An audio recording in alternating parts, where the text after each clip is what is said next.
নেশার ঘরে এলাকে নিজের মনের কথা বলে জড়িয়ে ধরলো গোরা। হ্যাঁ বন্ধুরা, এমনটাই দেখা যাবে। তাই সম্পূর্ণ জানতে ভিডিওটিতে লাইক দিয়ে চ্যানেলটি সাবস্ক্রাইব করে দেখতে থাকুন। গল্পের শুরুতে দেখা যাবে এলা সেই ছিনতাইকারীকে ধরে ফেলে। তারপরে তাকে ভয় দেখিয়ে তার থেকে ব্যাগটা নিয়ে নেয়।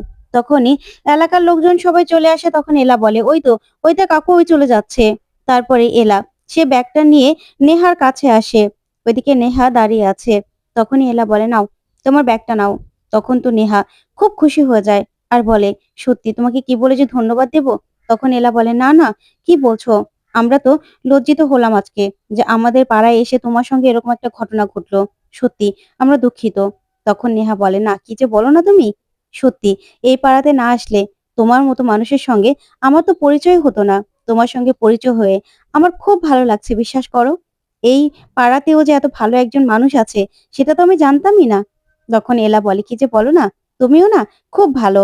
ওইদিকে দেখা যাবে মৈনাককে এলার মা বলে, আচ্ছা মৈনাক, দলিলটা কোথায়? তুমি আমাকে যে টাকাগুলো দিয়েছিলে সেগুলো আমার কাজে লেগেছে, ঠিক আছে, কিন্তু টাকাগুলো তোমাকে আমি শোধ করে দেব। কিন্তু বাড়ির দলিলটা কোথায়? তুমি দলিলটা এখন আমাকে দিয়ে দাও। তখনই মৈনাক সঙ্গে সঙ্গে পাল্টে খায় আর বলে, আচ্ছা, আপনি কোন দলিলের কথা বলছেন বলুন তো? আমি তো কিছুই বুঝতে পারছি না। তখনই এলার মা বলে, কি বলছো তুমি? বুঝতে পারছো না মানে? তুমি যে এই বাড়ির দলিলটা যে নিয়ে গেলে বিয়ের দিন সকালবেলা, তুমি তো এই বাড়ির জামাই হতে। তার জন্যই তো তোমার থেকে আমি কোনো রকম কোনো রিসিট নেইনি। তখন মৈনাক বলে, কি যে বলেন না, আপনার কাছ থেকে যে আমি দলিল নিয়েছি তার কোনো রকম কোনো প্রমাণ রয়েছে?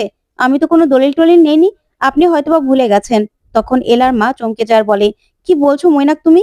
তুমি মৈনাক, এখন কথা ঘোরানোর একদম চেষ্টা করো না। তুমি প্লিজ ভালো করে ভেবে বলো। তুমি দলিলটা তো নিয়ে গিয়েছিলে, এখন আবার কেন অস্বীকার করছো? ওইদিকে গুনগুন সবটা শুনতে থাকে। তারপরে শুনে এসে বলে, শুনুন আন্টি, আপনি যে বললেন না এই বাড়ির জামাই হতো আমার ব্রো, সেটা তো আর হয়নি। এখন আমার ব্রো সেন বাড়ির জামাই, যে বাড়িতে আপনার দুই মেয়েকে বিয়ে দিয়েছেন। তাই যে দলিলের কথা বলে আমার ব্রোকে ফাঁসানোর চেষ্টা করছেন, সেটা না সম্ভব নয়। কারণ আমার ব্রো কোনো দলিলের কথা জানে না। বুঝতে পেরেছেন? তাই আপনার মেয়েরা যাতে সেন বাড়িতে ভালো থাকে সেই চিন্তাই করুন। তখনই এলার মা বলে, তোমরা ভুল করছো। আমি ময়নাকে বাড়ির দলিলটা দিয়েছিলাম। তখনই গুনগুন বলে, না না আন্টি, আপনি ভুল করছেন। শুনুন, আপনার মেয়েদের ভালো চাইলে আপনাকে না চুপ থাকতে হবে, আর এই দলিলের কথা আপনাকে ভুলে যেতে হবে। বুঝতে পেরেছেন? ভালো করে মনে করুন, সবকিছু মনে পড়ে যাবে। তখন মৈনাক হাসতে থাকে আর গুনগুন বলে, আশা করছি আপনাকে আমি বুঝিয়ে দিতে পেরেছি। এই বলে হাত জোড় করে হ্যাপি দোল বলে গুনগুন। তখন মৈনাক বলে, হ্যাপি দোল আন্টি, আপনাকে একটু প্রণাম করি। তখনই এলার মা খুব কষ্ট পায় আর বলে, না না থাক, প্রণাম করতে হবে না। ওইদিকে গুনগুন আর মৈনাক সেখান থেকে সরে যায়। তখনই এলার মা বারবার করে মৈনাকের কথাগুলো ভাবতে থাকে, যা দেখে আলিয়া বুঝতে পেরে যায়। আলিয়া মনে মনে বলে, কি ব্যাপার, কি এমন বললো গুনগুন আর মৈনাক যে এলার মার মুখটা এমন ফ্যাকাশে হয়ে গেল? তাহলে কি মৈনাক আমার কাছ থেকে কিছু লুকোচ্ছে? ওইদিকে দেখা যাবে এলা নেহাকে বলে, আমি আমি বলছি তোমার মনের আশা সব পূরণ হবে। তখনই তখনই দেখা যাবে নেহা এলাকে নিজের ওড়নাটা গিফট করে আর বলে, আমার আমার একটা প্রিয় জিনিস এই ব্যাগটার মধ্যে ছিল, যেটা তুমি রক্ষা করেছো। তাই আমার আরেকটা প্রিয় জিনিস আমি তোমাকে গিফট করলাম। তোমার না খুব ভালো হবে, দেখো, তুমি ভালো থেকো। তখন এলাও খুব খুশি হয়ে যায়। ওইদিকে ওইদিকে গোরা নেশার ঘোরেও বারবার এলাকে চারপাশে দেখতে থাকে আর বলে, কি ব্যাপার, আমি এলা বসকে কেন বারবার চোখের সামনে দেখতে পাচ্ছি? কি হলো আমার? এরকম ভাবে এলাকে আমি কখনো তো নিজের চোখের সামনে দেখতে চাইনি। আর এরকম ভাবে মনেই বা পড়ছে কেন এলার কথা? তখন এলা বলে, সত্যি তুমি না খুব ভালো, তোমার সঙ্গে পরিচয় হয়ে আমারও খুব ভালো লাগলো। যাও, তুমি তোমার মনের আশা ঠিক পূরণ হবে। এই বলে এলা সেখান থেকে চলে যায়। ওইদিকে নেহা নিজের ব্যাগ থেকে সেই গোড়ার দেওয়া ওর মায়ের বালাটা বের করার বলে, গোড়ার এই শেষ স্মৃতিটাই আমার কাছে আছে, এটা এখন থেকে আমি আমার হাতে পরে থাকবো। এই বলে নিজের হাতে সেই বালাটা পরে নেয় নেহা। ওইদিকে দেখা যাবে এলার মা মৈনাকের কথা শুনে কাঁদতে থাকে আর বলে, মৈনাক আমাকে এত বড় ধোকা দিল, ধোকা দিল। এই বলে কাঁদতে থাকলে সরলা বলে, হৈমন্তী, নিজেকে সামলা, নিজেকে সামলা, কিছু একটা হয়েছে আমি বুঝতে পারছি। চল ভিতরে চল, এখানে কান্নাকাটি করলে সবাই যে ভুল ভাববে, চল। তখন এই বলেই সরলা হৈমন্তীকে নিয়ে ভিতরে চলে যায়। ওইদিকে দেখা যাবে আলিয়াকে গুনগুন বলে, যাও না, তুমি শরবত খেয়ে নাও। তখনই গুনগুন মৈনাককে বলে, দেখেছিস ব্রো, কিভাবে এলার মাকে আমরা ভয় পাইয়ে দিয়েছি। এই মহিলা না আর ভুলেও ওই দলিলের কথা বলবে না। বুঝতে পেরেছিস? এবার বুঝতে পারবে মৈনাক কি জিনিস। তারপরে দেখা যাবে গোরা গোরা অস্বাভাবিক আচরণ করতে থাকে। তখনই মীরা মৈনাকের কাছে আসে আর এসে বলে, কি মৈনাক স্যার, আপনাকে সেদিন আমি বিকাশ ব্যানার্জির বাড়িতে দেখলাম। তখন মৈনাক বলে, বিকাশ ব্যানার্জি বাড়িতে? না না, তুমি ভুল দেখেছো। তখন মীরা বলে, শুনুন, আমার না চোখে পাওয়ার লাগানো নেই যে আমি ভুল দেখবো। তাই আমি একদম ঠিক দেখেছি। আপনার আপনি সেন বাড়ির শত্রুর সঙ্গে নিজে বন্ধুত্ব রেখে তারপরেই সবার ব্রেন ওয়াশ করছেন, তাই না? এবার দেখুন আপনার কি অবস্থা করি। ওইদিকে আলিয়া মনে মনে বলে, মৈনাকের ফোনে তো আমি বিকাশ ব্যানার্জির ফোন নাম্বার দেখেছি, ফোন করতেও দেখেছি, কিন্তু কেন এইভাবে ওদেরকে মিথ্যা কথা বললো? তাহলে কি এলাদের সঙ্গে ডাবল গেমিং খেলছে মৈনাক?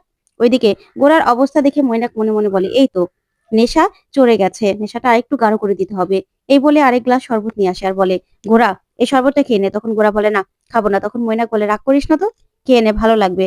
বুঝতে পারছি তোর ভালো লাগছে না, মাথা ধরেছে তাই না? তখন গোরা মৈনাকের কথা মতো আবার শরবতটা খেয়ে নেয়। তখন মৈনাক আরেক গ্লাস শরবত নেয় গোরাকে খাওয়ানোর জন্য। তখনই সেই শরবতটা কেড়ে নিয়ে আলিয়া খেয়ে নেয় আর বলে, নিজের বউয়ের সেবাও তো করতে পারো। তখন মৈনাক বলে, এই মেয়েটা না বড্ড বাড়াবাড়ি করে, এখন এটাকে কি করবে কে জানে। তখন আলিয়া শরবতটা খাওয়া মাত্রই নেশায় কেমন এদিক ওদিক করতে থাকে আলিয়া। এদিকে সবাই নাচে গানে মেতে ওঠে।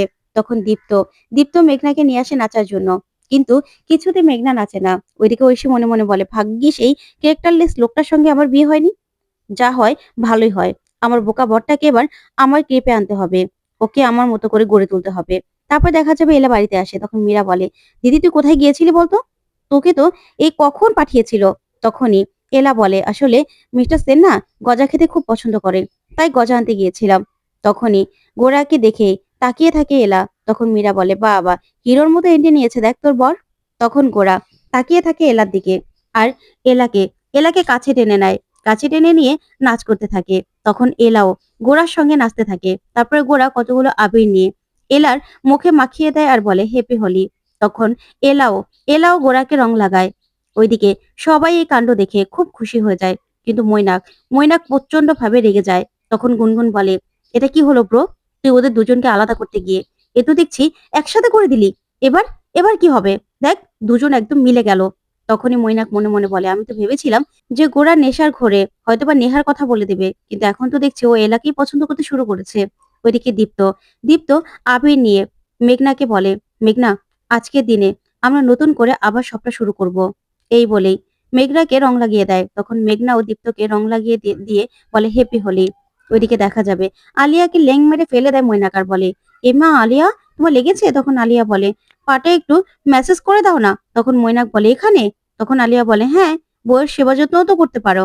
তখন আলিয়ার পা টিপে দেয় মৈনাক। এই কাণ্ড দেখে মেঘনা তাকিয়ে থাকে, খুব কষ্ট পায়, কিন্তু কিচ্ছু বলে না।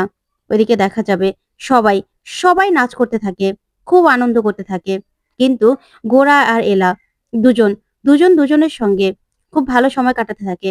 তখনই সবাই মিলে বলে, দাদা ভাই, নিজের মনের কথাটা বলে দে না বৌদিকে। তখন এলা মনে মনে ভাবে, কি ব্যাপার, এখানে তো নেশা করার কিছু নেইও, কিন্তু মিস্টার সেনকে দেখে তো স্বাভাবিক মনে হচ্ছে না, মনে হচ্ছে উনি নেশা জাতীয় কিছু খেয়েছে। না না, যে করে হোক আটকাতে হবে। তখন এলা বলে, মিস্টার সেন, চলুন ভিতরে চলুন, না হলে পরে না নেশা কেটে গেলে নিজে আফসোস করবেন। তখন গোরা বলে, না, আজকে তো আমি নিজের মনের কথা বলবোই। এই গোরা সেন কখনো কাউকে ভয় পায় না। তখন সবাই সবাই উৎসাহ দিতে থাকে। তখনই এলা গোরার গোরাকে সেই ওড়নাটা পরিয়ে দিলেই গোরা সেই ওড়নাটা গায়ে দিয়ে এলার দিকে তাকায়। তখন এলাকে বলে, আজকে তো আমি আমার মনের কথা বলবোই। তখন সেই ওড়নাটা দেখতেই গোরার মনে পড়ে যায় যে গোরা এই ওড়নাটাই নেহাকে গিফট করেছিল। তখন তখন নেহা তো খুব পছন্দ করেছিল এই গিফটটা। আর তখনই গোরার নেহার কথা মনে পড়তেই গোরা পুরো ঘাবড়ে যায়। তারপরেই নেহাকে ভালোবাসার কথা গোরার মনে পড়ে যায়। তখনই গোরা নেশার ঘোরে এলাকে বলে, আই লাভ ইউ নেহা। তখন তো এলা চমকে যায়। এলা সহ সবাই সবাই তাকিয়ে থাকে। তখন মৈনাকও খুশি হয়ে যায়। তো বন্ধুরা, কেমন লাগলো আজকের আপডেট, কমেন্ট করে জানাতে ভুলবে না। ধন্যবাদ।